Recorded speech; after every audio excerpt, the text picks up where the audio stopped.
I saw recently one of the big YouTubers, I think the channel name is Emmy Made, did a thing on roadkill and eating roadkill. She tries out obscure recipes. So she found a recipe for possum, and I think it's supposed to be roadkill. You can watch the video to get all the details. I've never eaten roadkill, but I have tried to eat animals that were dead. Let's say, dead when I found them, as opposed to I harvest them myself. So I do have an opinion on it, and I thought I'd share that with you. My name's Joe. I have 5 acres of raw land out here in the high deserts of Arizona, and I'm building an off-grid homestead. And this is my channel, Off-Grid Solitude. Please like and subscribe if you enjoy this content.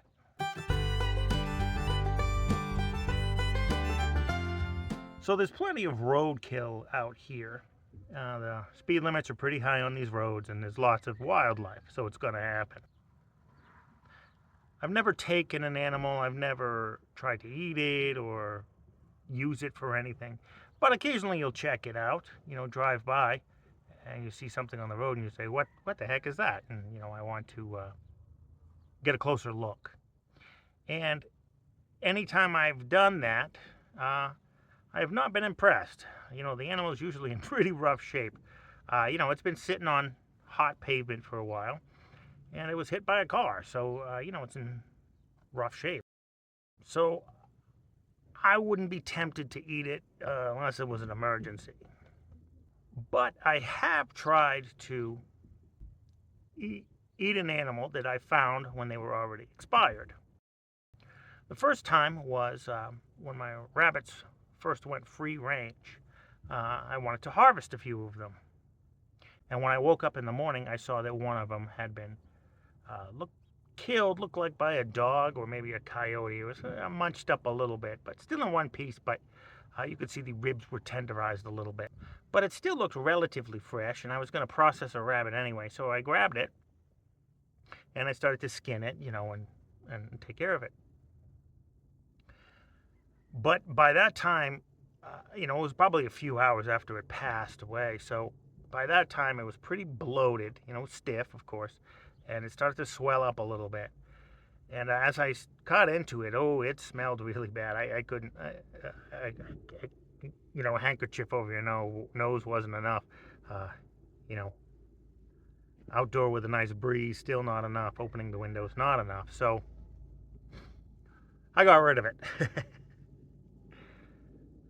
So in just those few hours, it started to decay enough that I think pretty much the carcass was spoiled.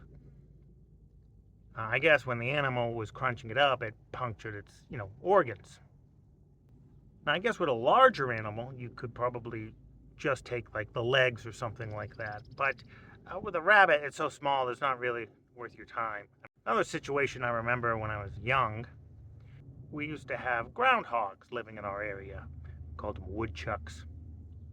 And those aren't particularly good to eat. They're not very tasty. They're kind of tough and a little greasy tasting.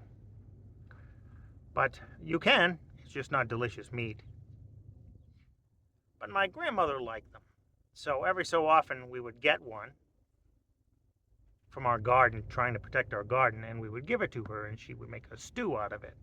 But one time our pet dog got it and kind of made a mess of it, chomped it up, and they shake it, and you can tear a limb off and things like that, and a dog can be pretty rough with a kill. So we buried it, figuring we'll give Grandma the next one. But our aunt insisted and said, no, we've already promised it to you, Grandma, we have to give it to her.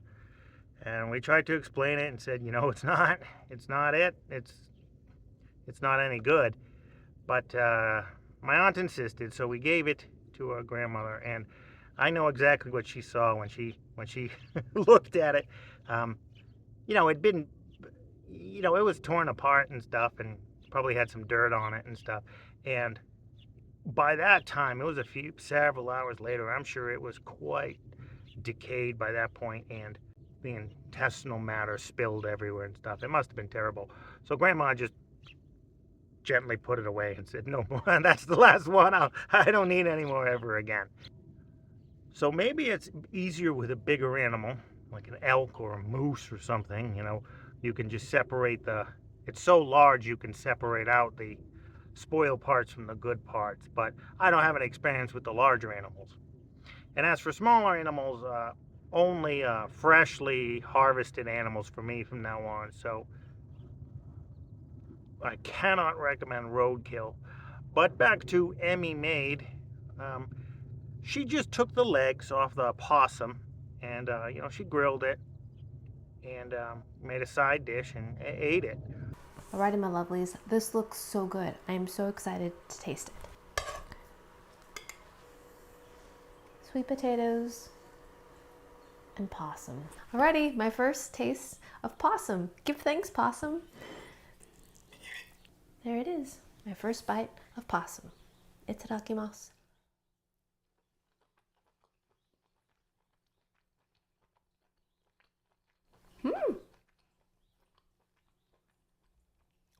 It does have a different texture that I'm used to.